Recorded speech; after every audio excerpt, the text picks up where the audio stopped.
Bible story, Parable of the Talents. This story is called the Parable of the Talents. A parable is a type of story Jesus would tell so we would learn something from it. Jesus' stories had more than one meaning. For example, this story is about talents, which was a super large amount of money in Bible times. Today, a talent might be worth $1,000,000. A talent in this story can also mean our gifts or abilities. Something special and amazing God gives just to you, almost like a superpower. The parable starts like this. A man decided to go on a long trip, so he called his servants and asked them to take care of his house, his stuff, and his money. Keep in mind that the man in this story is like God, and the man's servants are God's people, you and me. The man in this story trusted his servants and believed that they would take care of his special and valuable things. The man decided to give one servant 5 talents of money. Let's say that it's about $5,000,000. To another, he gave 2 talents, or 2,000,000. And to the last servant, he gave 1 talent. He gave each servant a large amount he thought they could handle or according to their ability. Our abilities are our special gifts that God gave to each of us. He made some of us smarter about some things than others.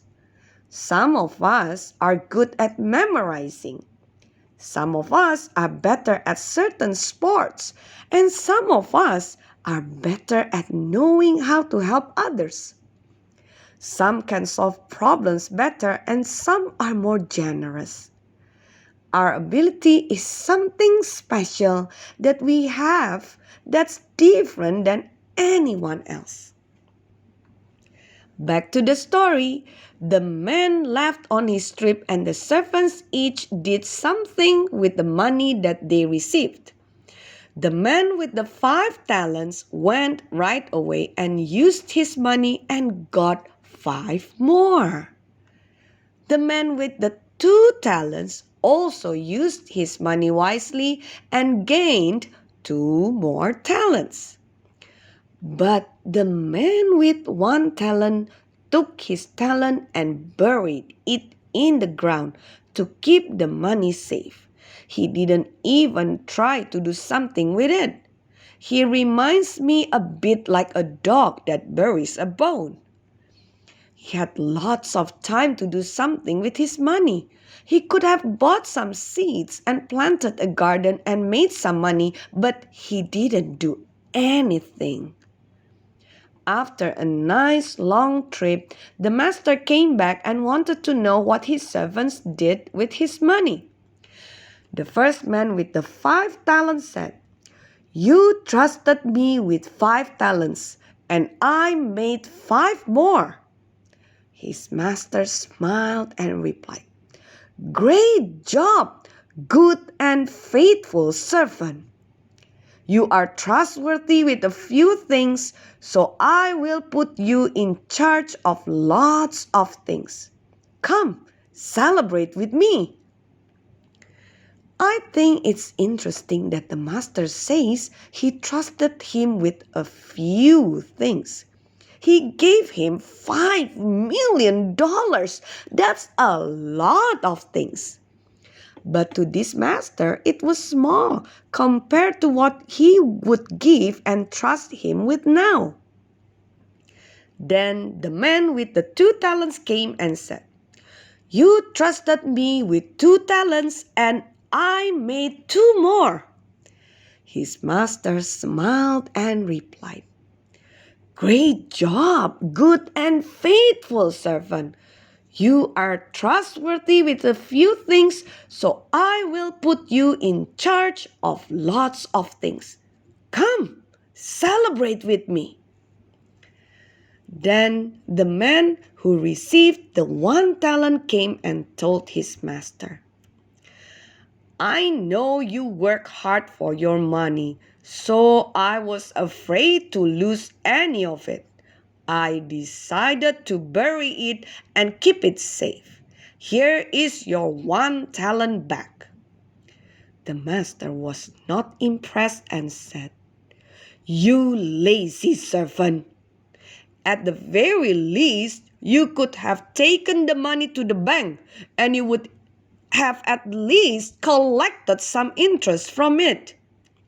He immediately took the talent away from the man and gave it to the first man who used his money to make more. The point Jesus was trying to make is that if you use your special gifts and abilities, God will give you more to keep doing these things you are good at. He will trust you with so much more. If you have a chance to do something for God that He gave you special abilities for and you don't do it, you will lose your special gift. God considers you very valuable and trusts you to do something for Him using your gifts and abilities.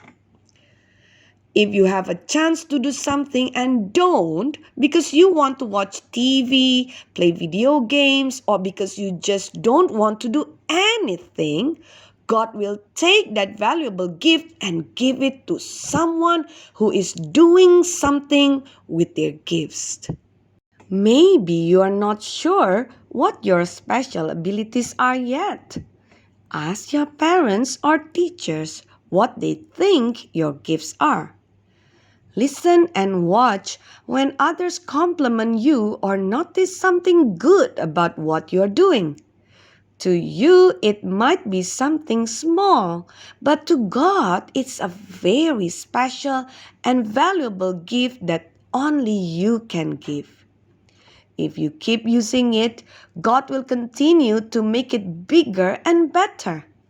Also, try to encourage and compliment others if you notice something special in them. Your friends, teachers, and parents might forget that God put something special in them and you might see it. Tell them that they are good at it and remind them that it's a special ability given to them by God.